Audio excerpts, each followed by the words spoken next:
There we go, boys. We got streaming analytics in. We can see who's viewing us, our chat rate, our playbacks, our average watch time, our concurrent viewers. We got the live chat up. Yeah, we're pretty set up, man. Nice. We are. We're pretty set up. I'm gonna call this kid and see if he's joining, because he's been like super adamant about it. So hope he can get on. What's the other guy's name? Mike? Who was in the top left last time? Shark.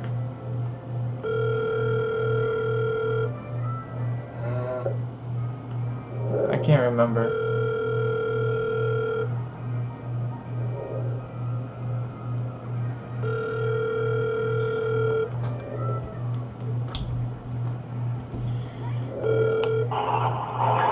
You reached.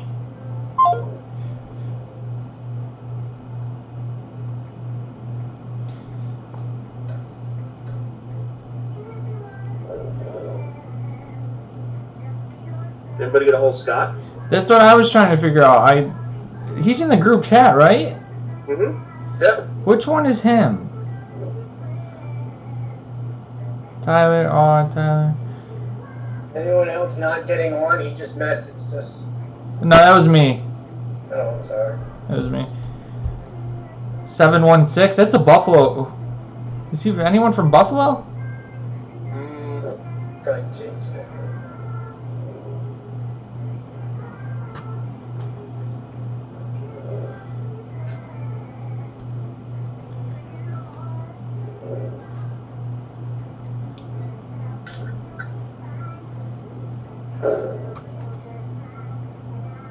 Should we tell people this is sponsored by Red Bull? What is it? Watermelon Red Bull. I just tried that one yesterday. Yeah. I haven't had a Red Bull in like 10 years. No? No. This is where it's at right here. Oh, those are good. The Starbucks? My Yeah. wife loves those, man. My wife got loves it. those. And I'm kind of a salad when it comes to drinking the energy. Yeah. I get all jittery. I Yeah. can't do it. I actually think I can grow wings and fly and. My body is actually kind of bummed out as opposed to what I used to do. Because now it's like, oh, just Red Bull? Yeah. Just Red Bull. Yep. So, no, I've been having like a really bad headache the last 2 days when I woke up. So, I don't know if it's the coffee thing or what, but. Hey, did you, did Run for My Life ever get a hold of you, Scott? So he's on my live right now. Does he want to join? Hey, you want to join us? You want to jump in on the Zoom call? I'll check it out. Because he can join late. That's no problem. You know, the more the merrier. It's an hour long, so.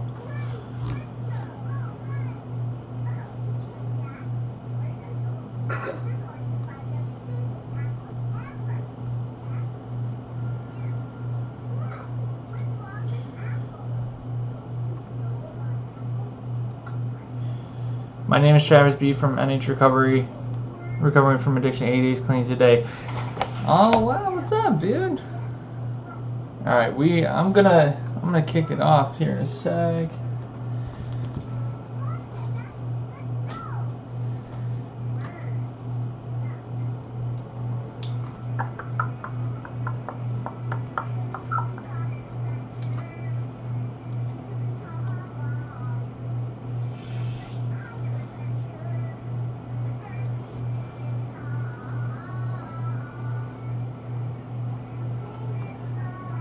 Brian, what's up? Hello, Travis Braxton. How's it going, man?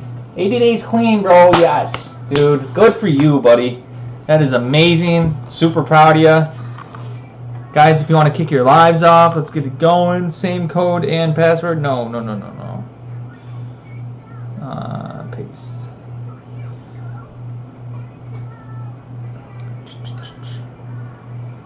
Shoot, where is it?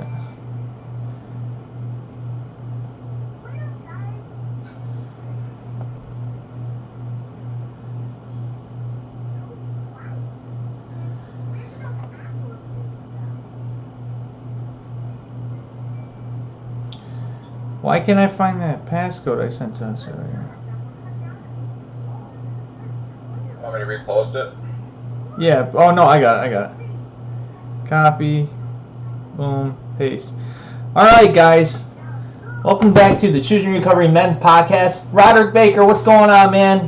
What's up? Gonna kick the live off for TikTok as well. Week 2, guys. Week 2. Super pumped. Doing big things. We're going to go around. We're going to introduce ourselves again. And, guys, we are going to have a couple people joining on that are just running a little bit behind. We're busy people, so it's totally understandable. Anyone want to start introducing themselves? I'll go. Hi, I'm Tyler, TK or Blue Collar Dad on TikTok. Hey. Hey, Welcome, Tyler. Welcome. I am Alan. I am your addict alcoholic. I am breaking the cycle now on TikTok because everybody kept saying Audie Digger. Awesome. A little easier to say. Awesome. All right. Brian? Brian, Addicted Mind on TikTok. Hey, how's it going, guys? How's it going, Brian? Good, how are you? Too bad, not too bad. I just moving a little slow.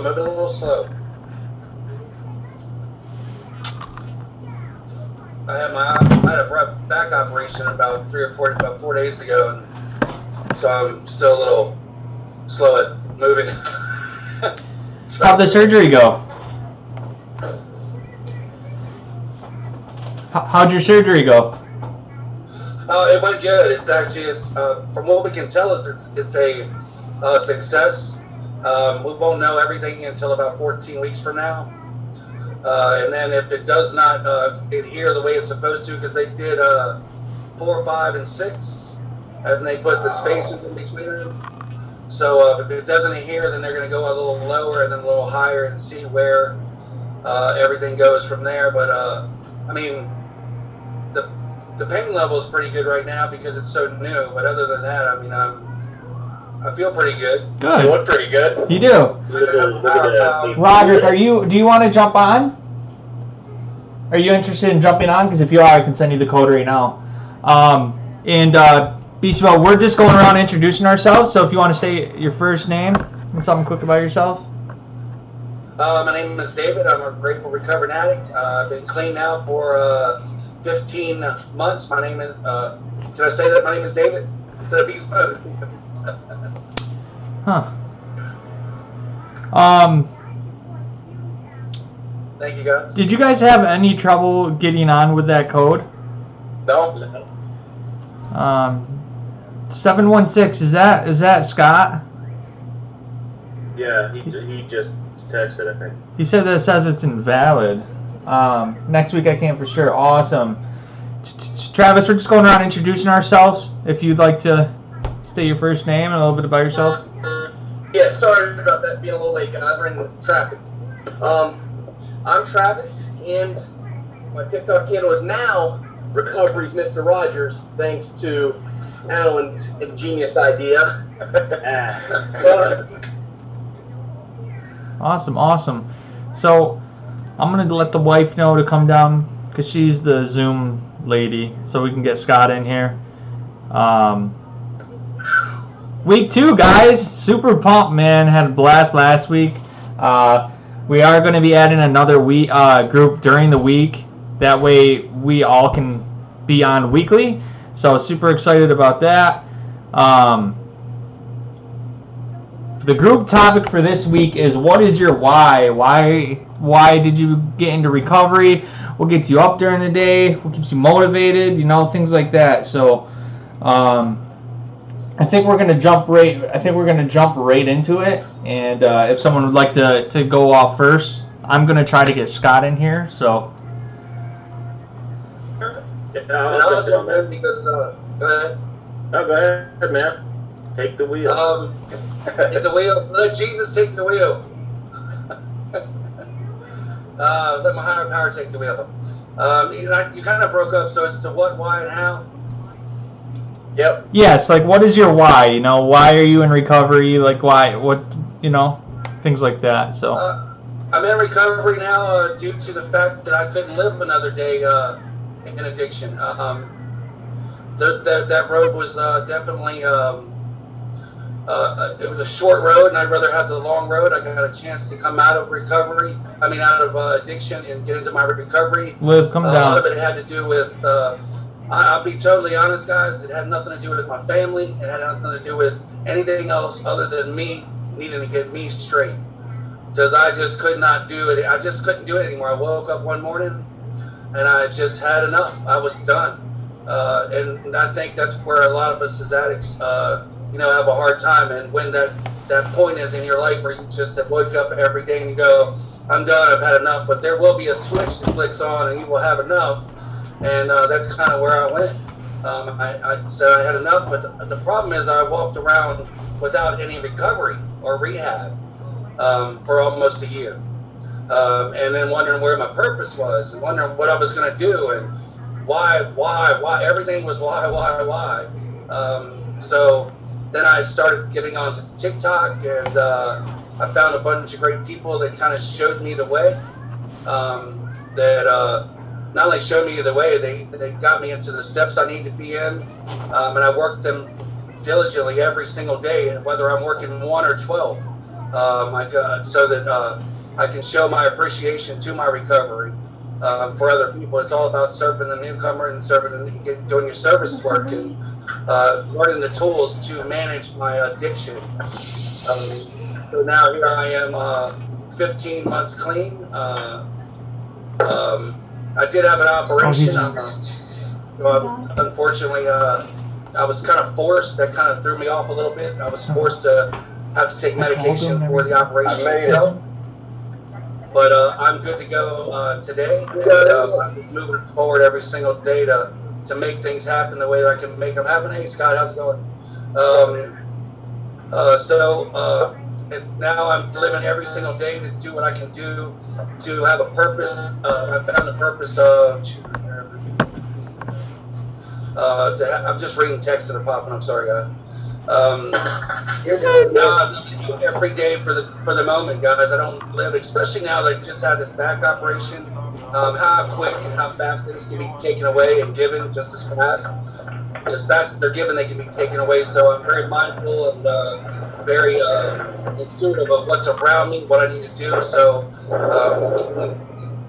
every day that I get a chance, I wake up and I make sure that I try to have an act of kindness every single day. I try to be with my kids as much as I can now that I've gotten some tools in my recovery walk through my 12 steps.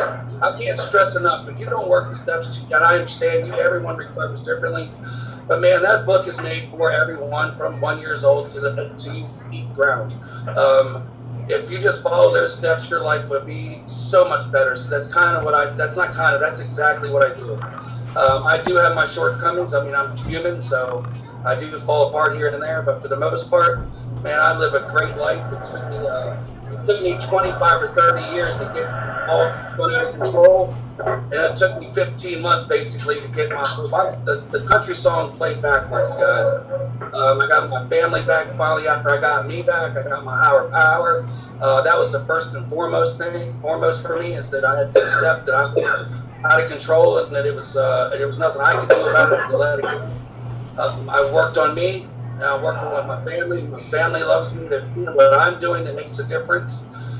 So they're all kind of following the lead with me as well. So, yeah, that's kind of what I got going on. I hope I didn't go over my bounds there. I love you too, DW. But I love you guys, man. It's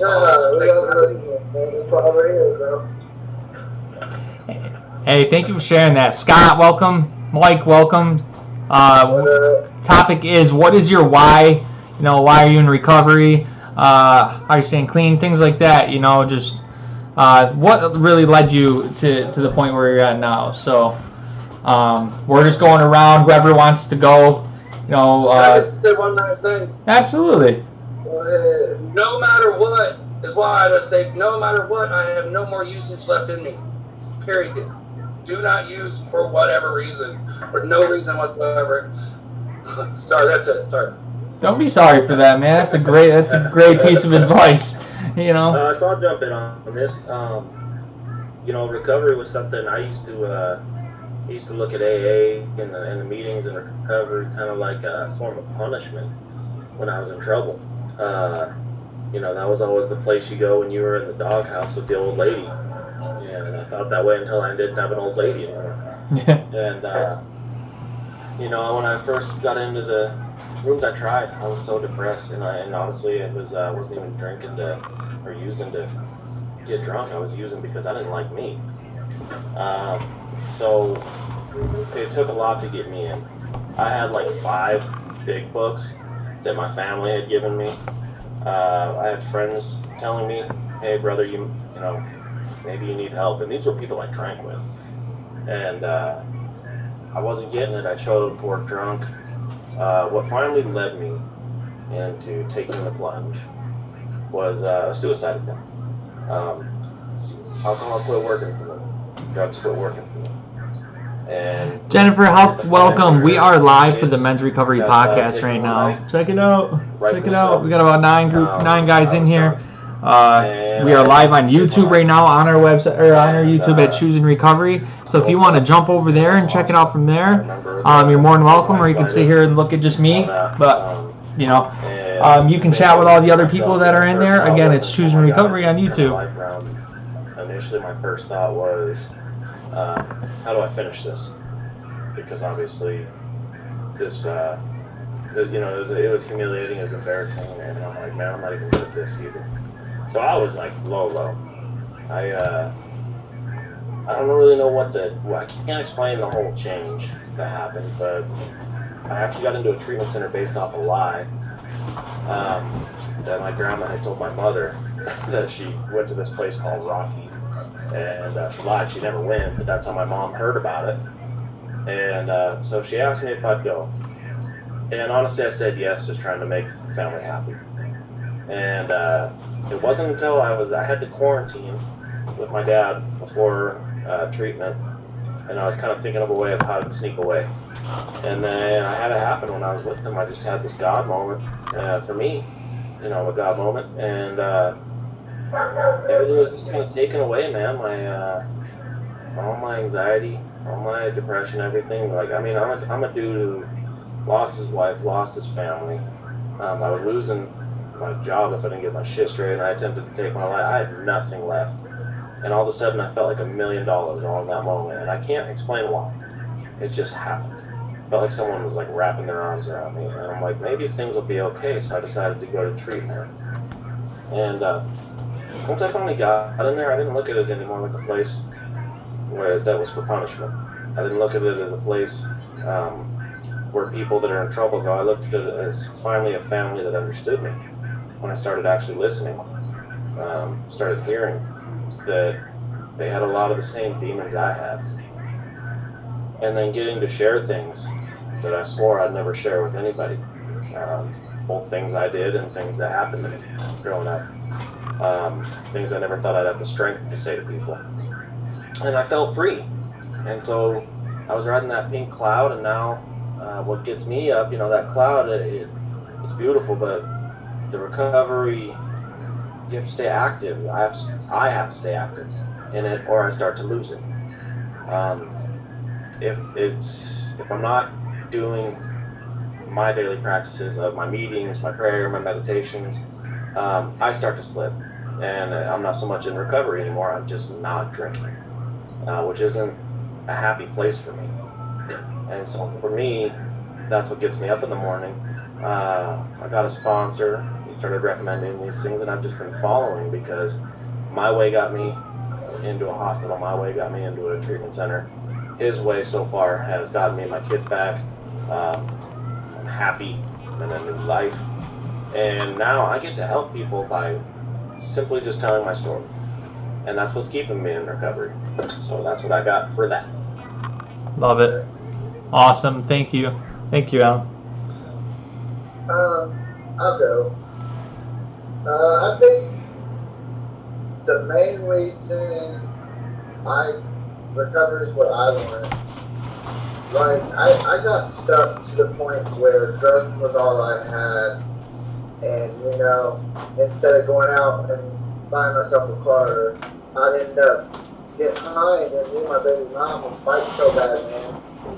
And we broke up several times over it, and now I'm realizing that I can't live a normal life because I always just want drugs instead of whatever, you know. And now I've got things. I've got 3 or 4 vapes. You know, it's not about having things. It's about the ability to care for myself and get up in the morning and want to take care of myself and do good. And you know, I jump in the shower. I love jumping in the shower. I used to hate getting in the shower when I was out there. Can you still hear me when I mute?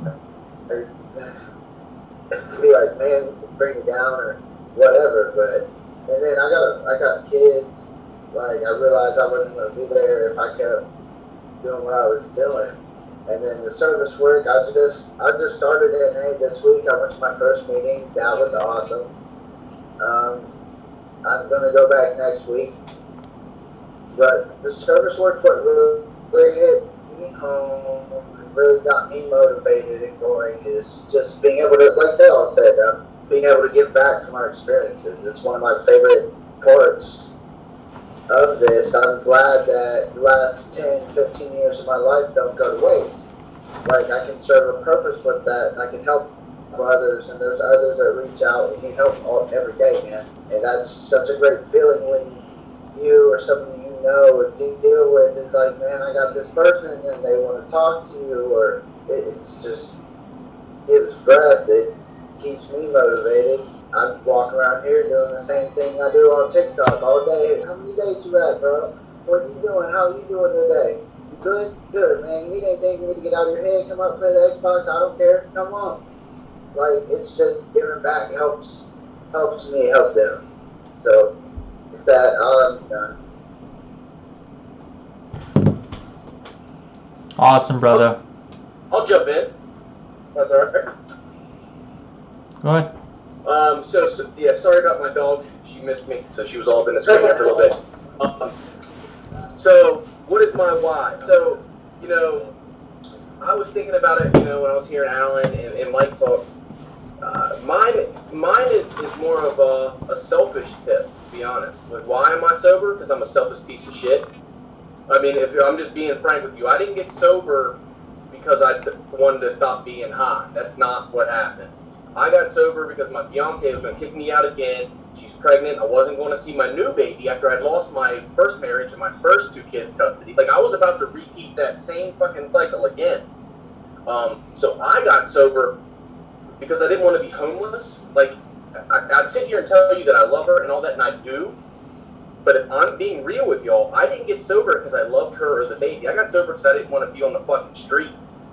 I didn't want to go back to my parents' house at 30, almost 34, and live in my high school bedroom. Like, those are things I didn't want to do. So the original reason, like, you know, and when I first got sober a couple of years ago, when I started this journey, I got sober because my ex-wife is divorcing me and was going to take the kids and said I couldn't see him again, so I got sober. So really, like, those are the reasons that I started the process of getting sober. It was never some, like, you know, aspirational thing or some good. There's nothing good about it. It was all driven by my own selfish wants and needs. Everything I do. You know, what I've learned in this recovery process is I am the most selfish. There's no one more selfish in my life than me. Because everything's about Travis and how it affects Travis and how I feel about it. Even if I'm not even involved directly in the situation. Like, I have an opinion on it. Like, but my opinion isn't fucking necessary. You know? Like, I just want to give it to you because I think I'm the most important person, and if you have my opinion, you'll be able to figure everything out. Like, that's my thought process, and it's twisted, but that's where I'm at. So, like, now you know, those things, so the original get going of the recovery was for something, like, you know, I can be proud of. I got sober because I just was sick and, no, I wasn't sick and tired of being sick and tired. I like getting high. I'd still get high today if there weren't dire consequences, if I wasn't going to kill myself, be homeless, and lose everybody I love. It would, you know, like, that's just real. But what happened to me, my why came clear once my head cleared up. You know, after those first couple weeks and shit starts to make sense in your head again, you know, you start to think like a semi-normal person. Like, I have a baby on the way. Growing up, my dad was an alcoholic, and he didn't stop drinking until I was 14. He's my hero now because he's been sober 20 years, but that was a tough time. And my mom left when I was 3 and was barely back in. And I remember the alcohol. I remember the drugs. I remember the parties. I remember being up till 2, 3 in the morning running around with those guys in my house. And my kids are 6 and 4. They'll be 7 and 5 this year, and I have a baby due in July.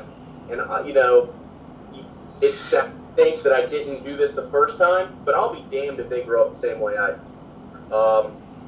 And that's my why. Like, I don't want my kids to see dad grouchy, irritable and discontent, late to everything if I show up.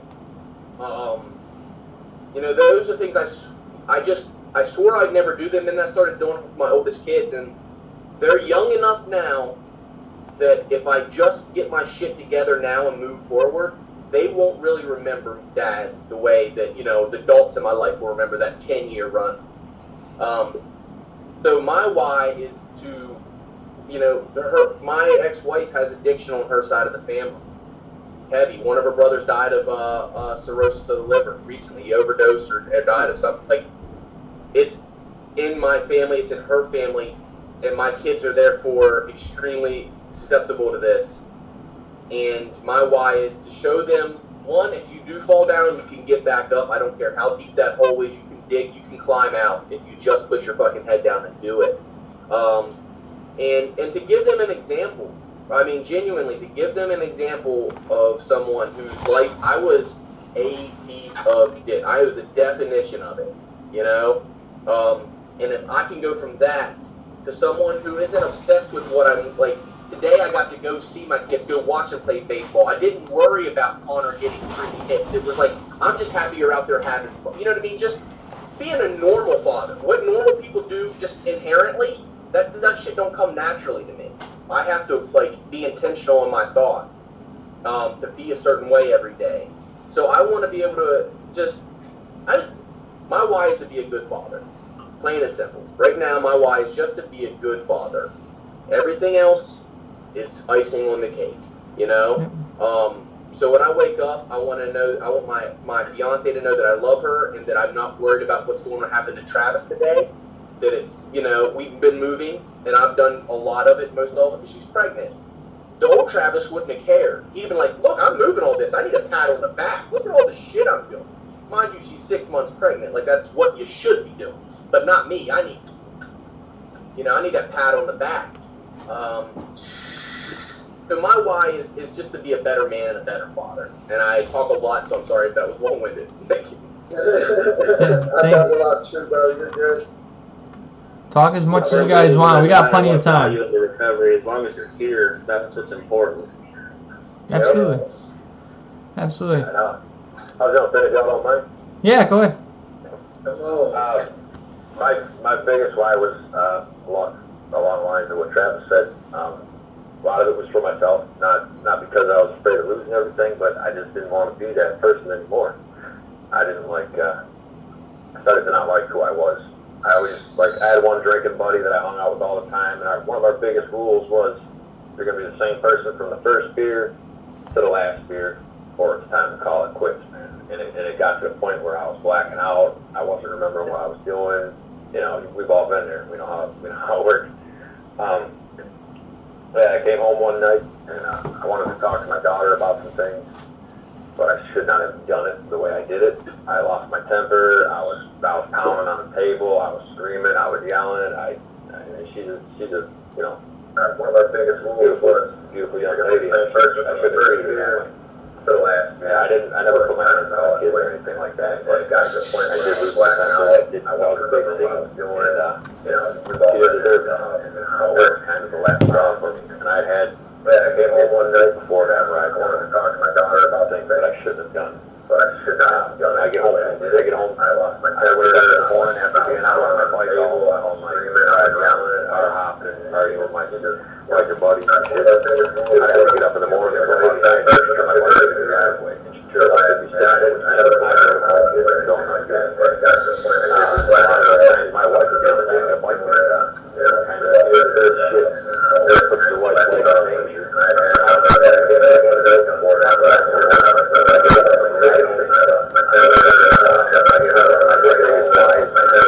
The best example for my kids that I can be. I don't want them to see a drunk, stumbling fucking idiot all the time. I want them to look at me and see somebody that they can look up to and somebody that they can count on.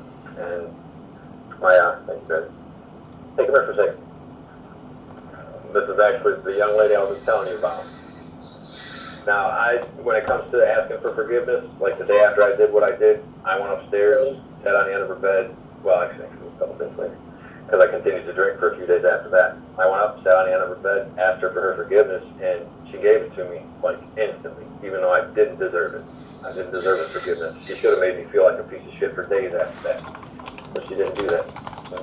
But this is my wife right here, and I got 3 more daughters, and I have a beautiful wife, and they deserve way better than the guy that I was, and they deserve me to be present in the moment, and that's why I'm doing what I'm doing. It's all right with you. Can we ask her a question? Oh, hold on, thanks. They want to ask you a question. You can. You're in trouble. All right, go ahead. So I guess what's it like for you seeing the transformation that your father's made, going from where he was to where he is now? Good question. Oh well. It. Okay.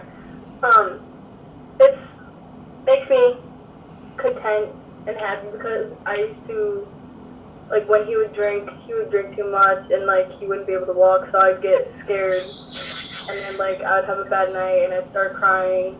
So it makes me a lot happier to see him happy. Absolutely. It's awesome. It's got to be a good feeling. That is Thank you for sharing. That's awesome.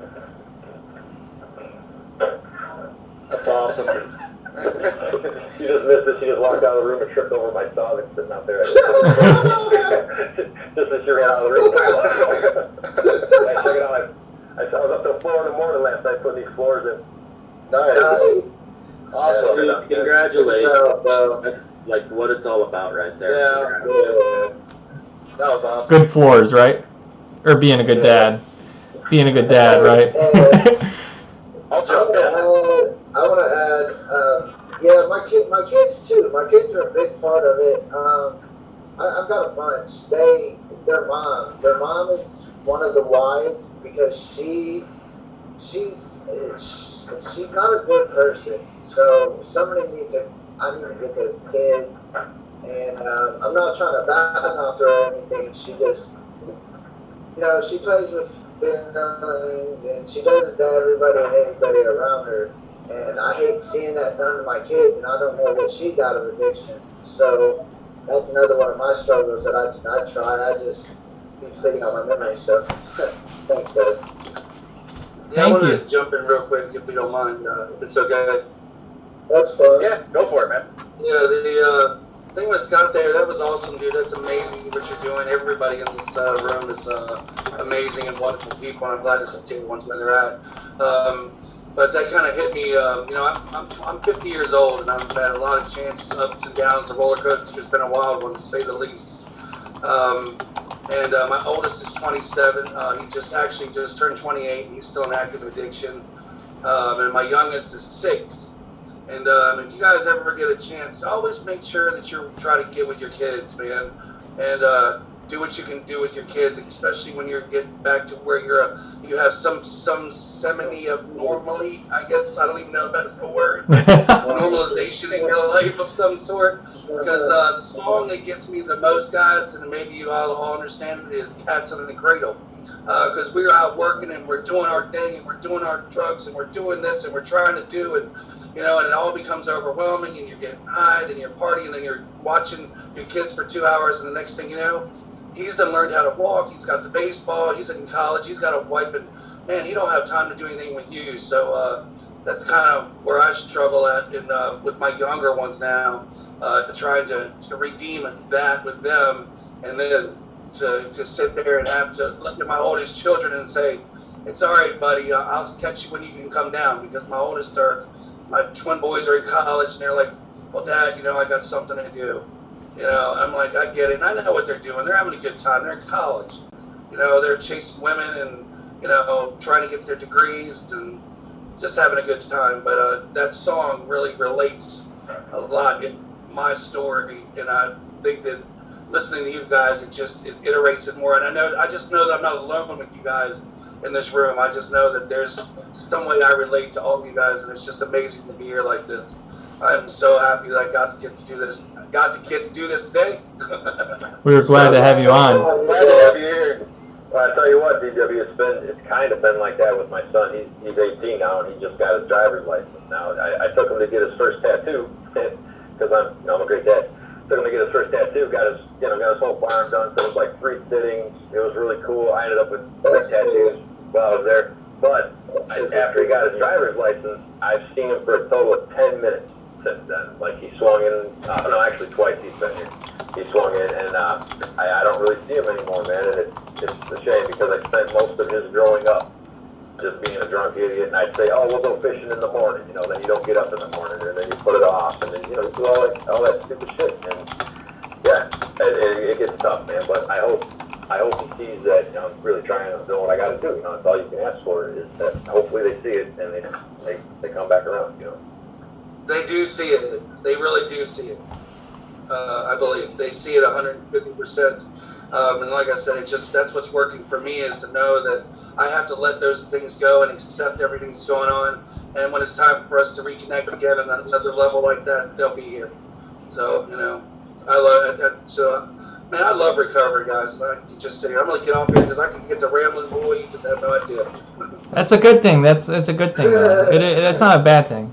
It's a lot of experience, strength, and hope that people need to hear out there that they don't really get to hear anymore, because that's the whole reason why we're doing this, is because a lot of people lost their meetings. They don't have an outreach. They don't have a thing out there that, like the connection to recovery, So this is us getting the word out there, whether it's just 100 viewers or it's just us 8 guys right here shooting the shit, because it helps me stay clean and sober, Right. So. Yeah, wait, you're right. Yeah, well, it helps me out so much. Tyler, you wanted to go next? Yeah. Awesome. So my biggest one is I was sick and tired of killing myself. At the age of 14 years old, I was diagnosed with ulcerative colitis and went through a bunch of treatments for that. And with that came pain contracts and all that, and I got to that point where it was too much, and I was a piece of shit human being. I did everything and anything in my power to help Tyler, and that wasn't working for me anymore. So I got rid of all that stuff. I have Crohn's now because it progressed into Crohn's, but now I treat my Crohn's with 0 meds. I do it with my diet, and to be able to do that and be there for my daughter, that's my biggest why. I went to the school for a meeting for my daughter, and I sat down with her principals and her teacher because she's having a little bit of trouble with math, and I did too when I was in school. But to hear her teacher say that, I'm her biggest inspiration, man, that hit hard. That hit really hard. I was almost in tears when I was in there, and I got up after the meeting, walked out to my pickup, and I just drove around town. Just, wow.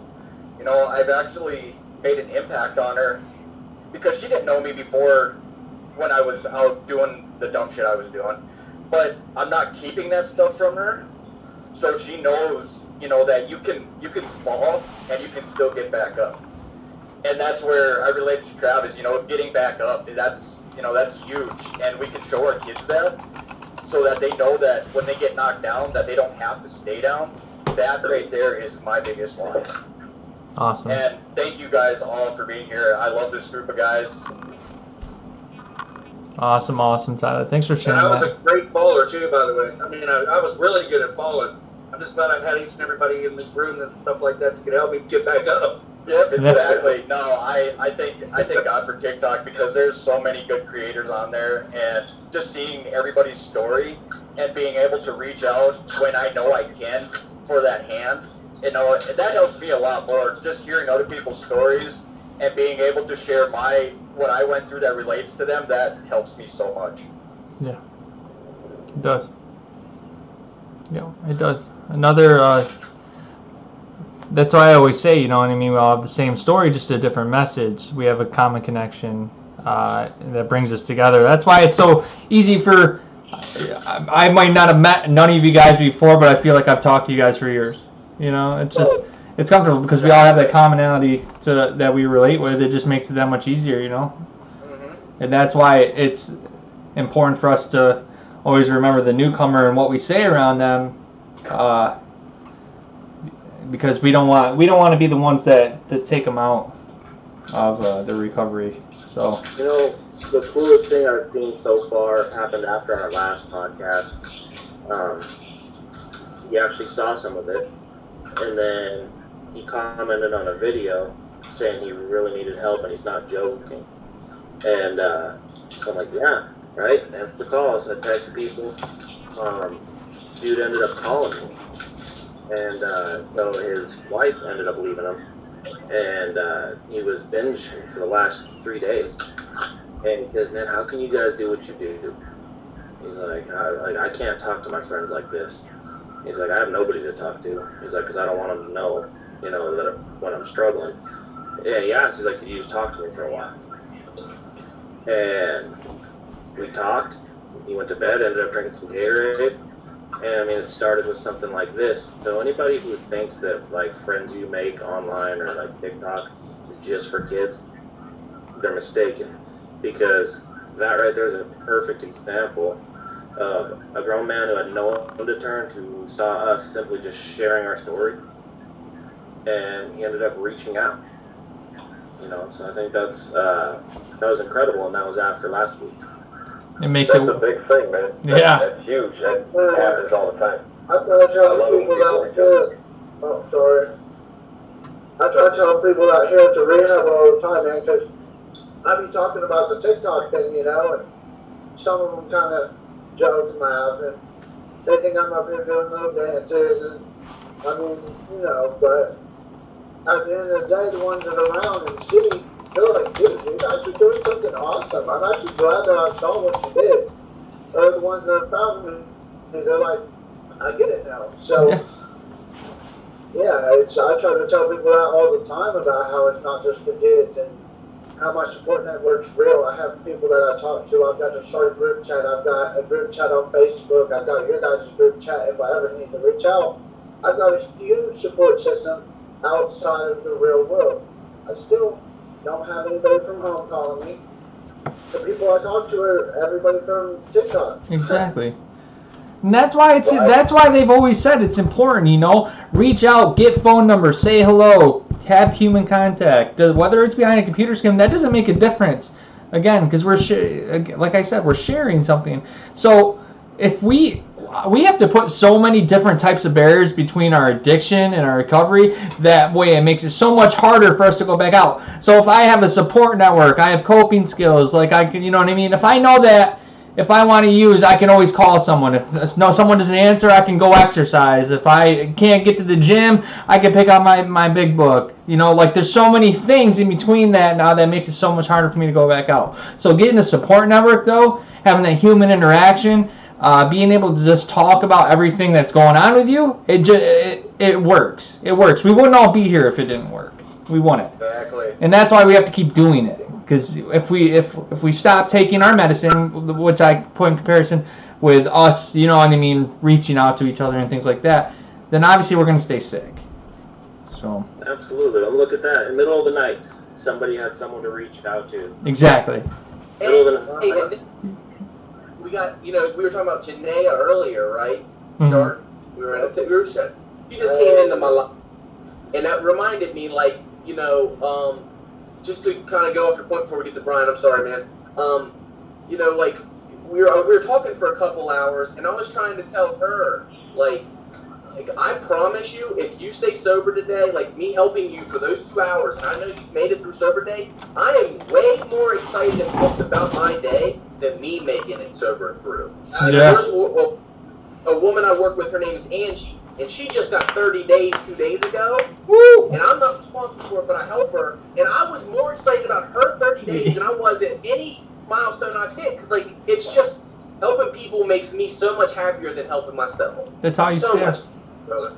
Giving back is my. Amen. It's just I can't. There's no words for it. There isn't, and it's not for the selfish reasons anymore. You know, like you said, Travis, earlier, with like patting yourself on the back because you carried boxes instead of your 6-month pregnant wife. You know what I mean? Like now helping people today, they are for so much unselfish reasons.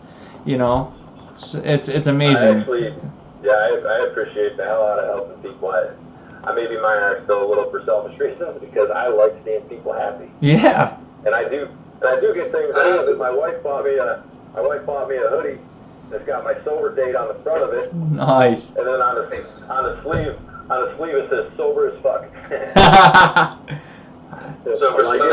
I like that. She gave that to me today because I'm coming up on my 5 months. She wanted to wait until my 5 months, but she gave it to me today. I still got a few days to go yet, but. Let's go, man. Good job, brother. You guys know that that the next person you might meet that you're talking to just to say, here's an air five or a wink or just a smile or just to do something nice for somebody, that might be the person that takes you to the next level of whatever your journey is, your new chapter. Absolutely. Just never know, man. I just know that every time I turn around, I don't, like you said, I don't do anything for a purpose other than to be nice, to get to the next person. So I just know that as long as I'm doing what I need to do, my sister says it the easiest. Keep it simple, stupid. Yeah. Love it. It works if you work it. Keep working the program. Keep coming back. You always have people to talk to. I got a kid that just started. He came into one of the other guys' live, came into my live, got the number to one of these Zooms. He's been talking to me now for about a week now. His name is Brian as well. But great kid, young. And he gets the case of the buckets all the time. But you know what? I'm there to encourage him and let him know. You need help? I'm here. You need this? I'm here. You need some groceries? Let me order them for you and send them to your house. Whatever you need to help you get through that first few weeks, we're here for you, man. Let's just get you where you need to go. So, that for me is the passion I've been looking for since my first most favorite job in the world, which was building homes, where I would help people get a house, move them in, the excitement on their face. But the excitement to see somebody that's coming to recovery and has got that 2 days, 30 days, 40 days, 50 days, open up and keep going to the 100 days. And then you're like, man, I was there for your walk, man. How amazing is that to see where you're at today and be just a glimpse, a part of that little glimpse.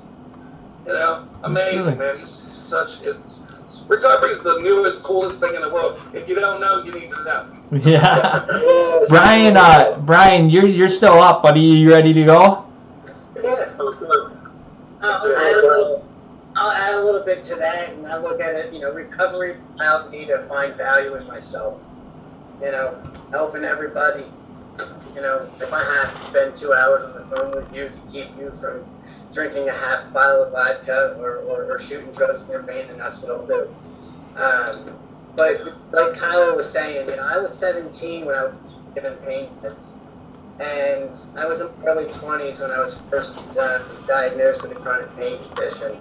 And I had the pain contracts, and it's exhausting trying to manipulate so many different doctors and so many different people to get so many different drugs. And then after that, you have to go home and trade and sell and to get the drugs that you want. It's an exhausting lifestyle. And when it finally lands you in a jail cell and you have time to think, I kept thinking this wasn't my life. This wasn't what this was meant to be. This isn't who I am. And just that realization, kind of hit me hard when I was sitting in that jail cell. So, I made the decision. They're forcing me off the drugs. They're offering me treatment. Decided to take it serious. A month ago, I just finished treatment, so almost 4.5 years of inpatient and outpatient. 4.5 man. years sober now, huh? That's amazing, brother. Just under 4.5 years. That's amazing. That's incredible. It really is. It's That's amazing. the kind of thing that inspires me, is to see people that have made it for so long. Like, it's possible, man. Like, I can do this. I just left. I went to my goddaughter's birthday party, and all my old drinking buddies are there because that's who all my friends were. And of course, there was alcohol everywhere, man. I was only there for about an hour. I really still have a hard time being around that, and everybody's, coming out and hugging me and telling me they miss me, and I need to start coming around more. And I have a hard time explaining to them, like, I can't do that, man.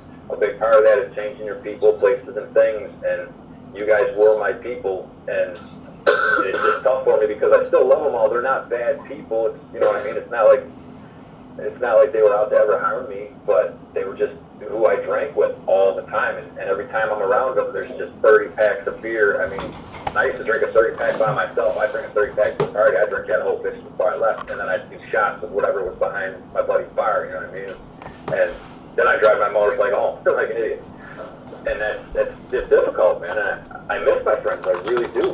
And it's hard to constantly tell them no, and constantly tell them I can't. I just can't. I always have to make up excuses to why I can't come around. And they always tell me, oh, well, we won't drink that much. Well, okay. What's not that much? Because to me, not that much was 10 beers. Yeah. Well, they have a different itch than you, man. Like some people can go their whole life without it just getting bad enough. But when people experience that feeling of it getting bad enough, they would understand. They would tell you that too. And it's not just unfortunate that happens to us, because honestly, I am so much happier where I am happy that I went through everything I ever went through in my life, because that's truly, like, that's my why. Because I never knew what my why was until I experienced spiritual progress rather than spiritual perfection. Because everything had to be going perfect in my life. Because everything just wasn't coming fast enough for me back then. And I couldn't just accept that. And then the anxiety of that would just get so bad that would just tend to lead me going back out, whether it's just doing something dumb or just relapsing. So once I got to learn how to truly, like, love myself and care about myself and learn who I truly am, my life was so devoted on the decisions of others, and I never knew how to run my own life. I never knew how to make decisions. I didn't know the difference between right and wrong, and it kept me sick for a long time. So instead of going by other people's decisions, I just let it go into my higher power's will. I took drug court when everyone told me that it was a trap. Instead of going back to prison, I went to a rehab that wasn't 3 months long. It was a long-term program when I could have got just because that's what my heart told me. I graduated the program. I came home when I knew it was the worst thing that ever could have happened for me, because I knew I couldn't stay home. Because I've never been able to come home and stay clean, ever. But I came home because it's what I was told to do. And I graduated drug court. I'm on bridge. I'm about to graduate bridge. I went to meetings. I would see people that were really not good for me to see, and I would say, hey, I can't talk to you right now, and I would just keep it moving. Like, those are things. I always was such a people pleaser. I could not do those things before. I couldn't. I would always be so excited to see those people, and that was because there was still a part of me that was still sick, that wanted those things in my life still.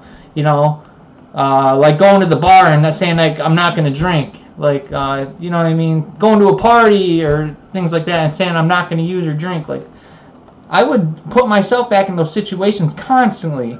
And if I didn't do it the first time, and it would still end up happening. So once I learned how to make decisions for myself again, care about myself, because I've always liked to help make other people happy, but I wouldn't be able to do those things if I didn't care about myself today. I couldn't help another person if I didn't love myself today. It would be fake. It would be false. It would be trying to take away what's going on with me.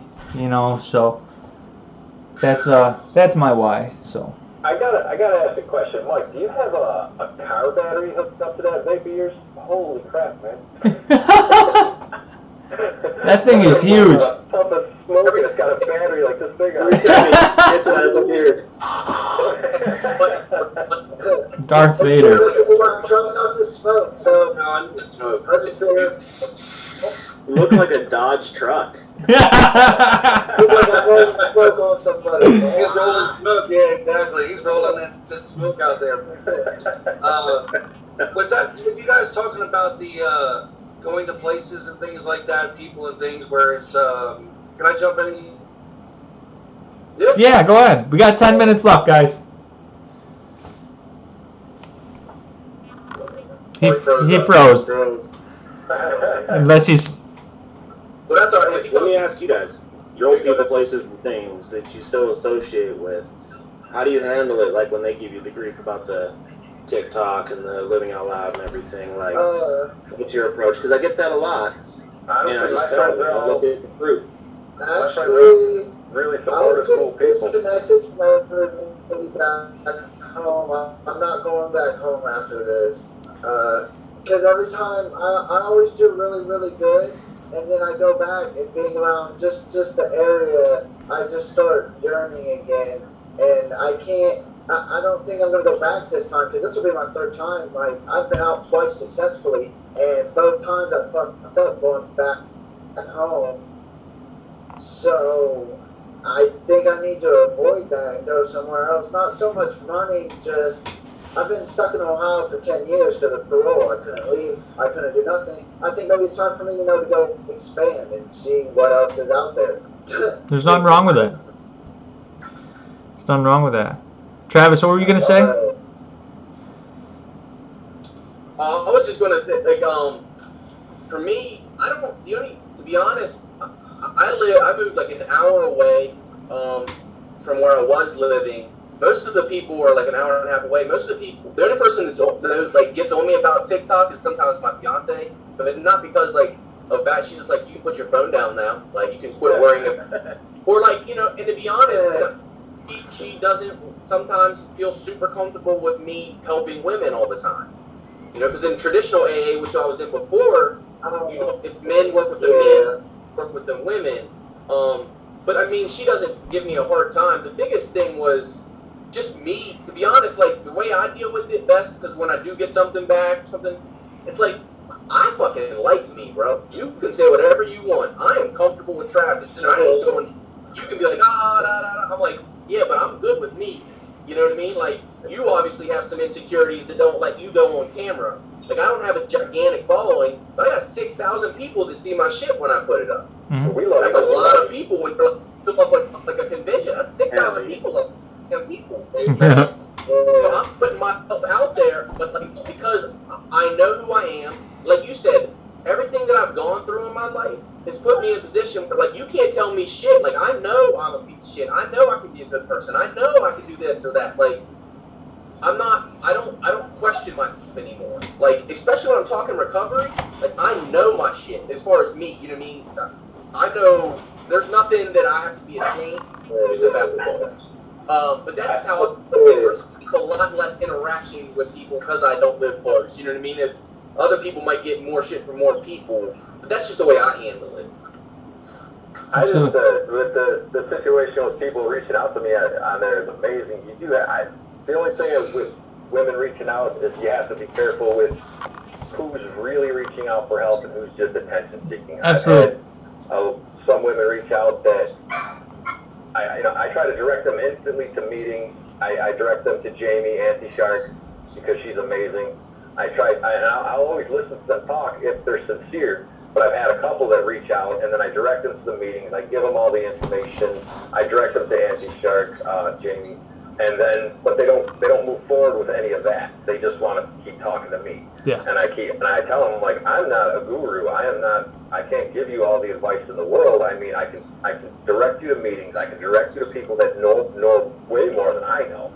And then when they just keep coming back to me and giving me excuses as to why they didn't go to the meetings and things like that, that's when I'll stop talking to them because I don't think they're really interested in getting any help. They just want to talk to me, and I don't need those kind of problems in my life. You can throw a lifeline out there, but if they don't take it, then you don't have to put it all on them. You can help anybody out as much as you want. Yeah. But if they're not ready and they're not ready to take the steps you're giving them, then maybe they need to seek out another form of recovery, another follower, or they just need to really ask themselves if they're ready to do this. Or, like you said, are they attention seeking? Absolutely. I had an issue with underage kids trying to message me, and I had to put a video out like, hey man, I'll help you in the comments, I'll direct you to some youth help, stuff like that, but like I'm not going to be talking to kids in my messages. Nope. Absolutely. Got to have boundaries. Yeah, real quick, if I could just, I know I lost you guys for a second. Definitely the thing about engaging people and how they approach you, because we all kind of get that. We're men, and I'd rather talk to men more than women. I'll talk to you, but I'm giving you the tools you need to get to the same place, like Scott said. You know, and the first thing I do is always gauge them right to a Zoom, and if they show up, that shows interest. And then if they engage with the other women, then that shows me they're really truly into it. But there are about probably 50 to 60% of people that just don't. They just are just out to just start just bullshitting you. Yeah. There's plenty of women out there that can help. I mean, we got Dizzy, we got Jamie, we got everybody. All kinds of Zoom meetings. Absolutely. And then when it comes to the can you close that door? Places and things, that Greek Scott, man, that's amazing. You didn't check the, you knew it wasn't going to be at that for too long. A lot of people, what we'll do is we'll check that mark, green mark, and we made it through this one. We'll get to the next one. Next thing you know, check 3 boxes off that are green, and it's like you're reserving the right. So I commend you so very much. Me personally, I'm the same way, man. I know that I'm in a bad place I don't need to be in. I got to go, and that's being mindful and recognizing all that stuff. So awesome to you, man. And like I said, just listening to you guys gives me even that much more education and the want to stay sober and clean every single day. So I think I found my match within this room again. I love you guys. Yeah. It just kind of jogged my thought process. Sorry, but like when I'm starting to feel, how I know when I need to help somebody else, like I need to look for fucking people to help, is when I start getting restless, irritable, and discontent. When I'm starting to get grouchy and I'm starting to worry about what Travis wants and things, I literally have to go, okay, you need to go find someone to help. Go help a homeless person, go help your fiance. It doesn't have to be an alcoholic. But like when I'm getting that way, I know that I need, because then I go help somebody, and then all of a sudden my day's better. I'm not worried about me. Because when I get in my head and I'm worried about what Travis wants, pretty soon Travis wants to get high. Really quick when he has a lot of time in his hands. You know what I mean? Like if I'm in my head not helping somebody else, it doesn't take long for the thought of, no one would know. No one would know. Just do one time. Like I know that, it doesn't take long. So that's just something he jogged my memory on. I started drinking again. Everybody knows. Trust me, everybody knows. Usually the police are the first ones to know when I react. But it's been good. I love being able to help people. Me personally, I watch out because for me, I try to throw things outside my recovery to help my recovery. I have a bad tendency. It's one of my character defects. So, I love helping people of both sides. But when I do have a woman reach out to me personally, because I am single, because, if we're speaking honestly in recovery, sometimes it gets lonely. And so I don't ever want to cross that line between helping somebody or coming off like I'm also trying to 13-step on them. And, but that's for me, right? That's my character defect, because sometimes you get lonely. Sometimes it's nice to have that talk.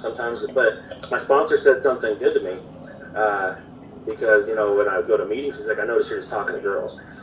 And I'm like, yeah, we're helping with recovery. And he's like, would you go, to a mental hospital and try to pick up kids? And I said, no. And he goes, okay. He's like, so everybody here is sick. He's like, you're sick, they're sick. He's like, so why, that's not the place. He's like, so for me personally, when I do have a woman reach out to me, I direct them to Jamie, to Mama Shark, to those people, because just for me personally, that's better for me. Because eventually when Alan gets into his character defects, Alan starts throwing out the moves, and I turn into an asshole. And so I try to stick to that side of the court. You know, Jamie and Dizzy are amazing with that kind of thing too, because I've sent a lot of people their way, and I've made a lot of phone calls to them personally, directly, just being like, this person is doing, whatever they're doing, and they're so patient, because I feel like sometimes I drive them crazy because I'm sending them people left and right, but they're so understanding, and Jamie told me straight up, she's like, no, you're absolutely doing the right thing. I got you back, and she's really cool. Awesome, guys. So that's the end of the hour. Does anyone have anything to share last minute that they would like to say? Nah, just love you guys, man. And it was fun. Great idea. Another successful. I do this every week. Yeah, me too, guys. There's a little bit. You say hi. And a new member of the team. It makes it worth it all, man. I'm telling you. It does. Absolutely. So This is my first time here, so this is every week.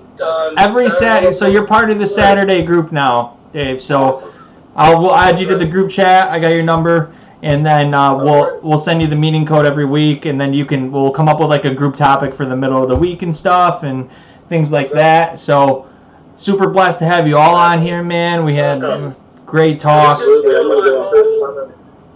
My whole Let me go see if I joy can catch a came bass. back in a bucket of joy. Oh, sorry. Damn, I did it again.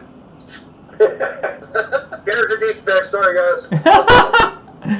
Stop apologizing. Oh, it's all good. I'm the worst person in the world. I tell my wife that too. Stop saying sorry. And I'm like, I'm sorry for saying that to you. I'll tell you what my sponsor says. My sponsor says, don't be sorry, be better. You know how they have people have swear jars? Swear jars? Yeah, get a I'm sorry jar. Okay. Say sorry, you're not supposed to. You put like a quarter in your I'm sorry jar. That's a lot of money. Yeah, right. You don't ever apologize. Get out of here. Yeah. Are you laughing? Are you laughing? All right. All right, guys. It was a blessing. I will talk to y'all on Wednesday, probably. Have a great weekend, guys. Yes. Have a great weekend, guys. Thanks for jumping on. Peace out, guys. Peace. End it for all of it. Yep.